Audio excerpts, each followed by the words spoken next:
जय भोलेनाथ। आज के वीडियो में हम आप सभी के लिए लेकर आए हैं मंगल प्रदोष व्रत कथा। भगवान भोलेनाथ का त्रयोदशी के दिन प्रदोष व्रत किया जाता है।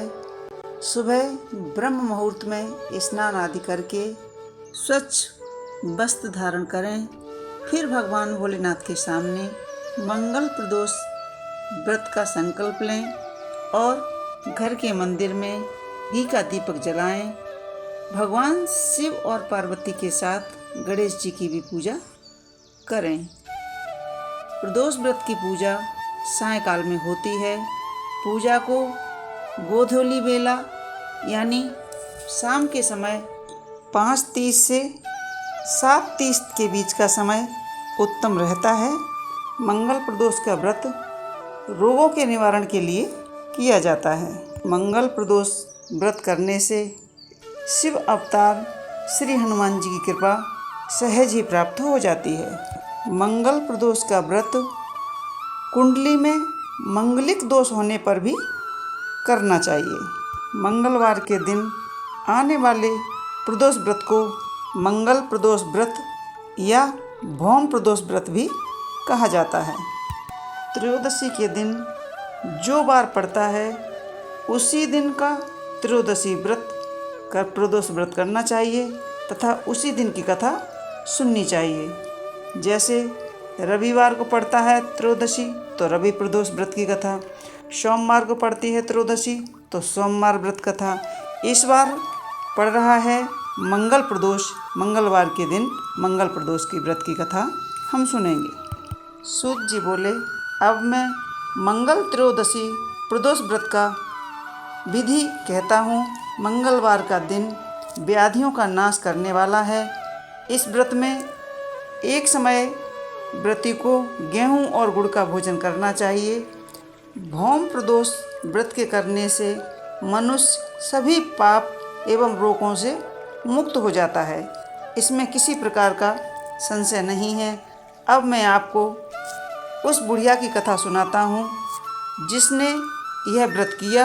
भौम प्रदोष व्रत करके वह बुढ़िया मुक्त हो गई। प्राचीन काल की घटना है। एक नगर में एक बुढ़िया रहती थी।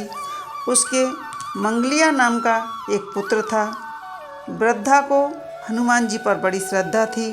वह प्रत्येक मंगलवार को हनुमान जी का व्रत रखकर यथाविधि उनका भोग लगाती थी। इसके अलावा मंगलवार को ना तो घर लीपती थी और ना ही मिट्टी खोदती थी।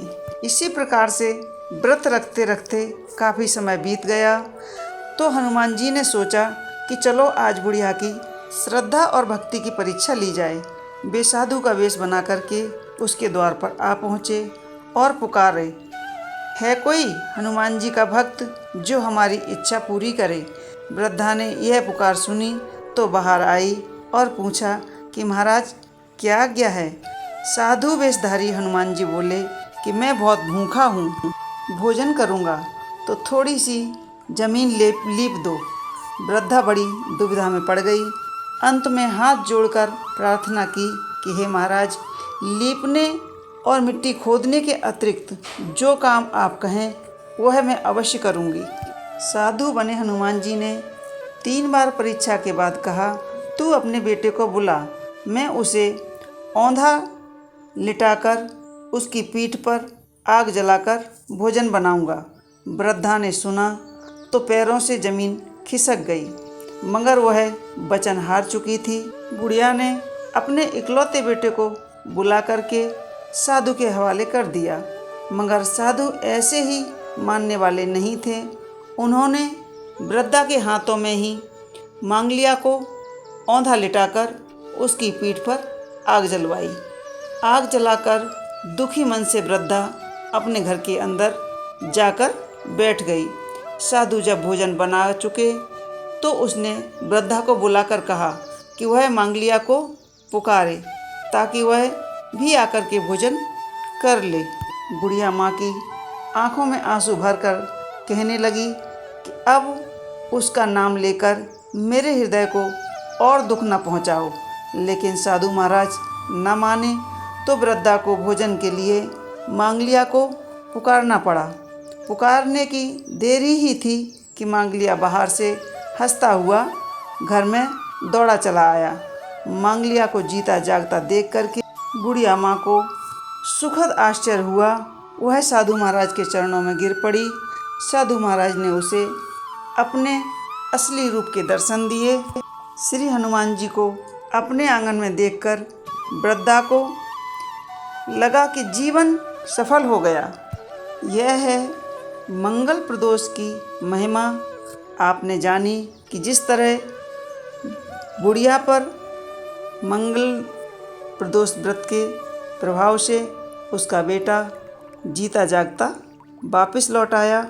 मंगल प्रदोष का व्रत हमें अवश्य करना चाहिए।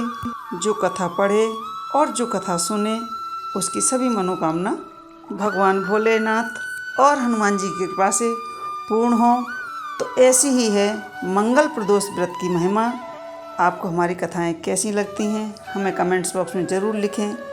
और हमारी वीडियो पर अगर नए आए हैं तो चैनल को सब्सक्राइब अवश्य कर लें। हम आपको इसी तरह आने वाले व्रत त्यौहार और बारों की कथाएं सुनाते रहें। जय भोलेनाथ। बोलिए हनुमान जी महाराज की जय।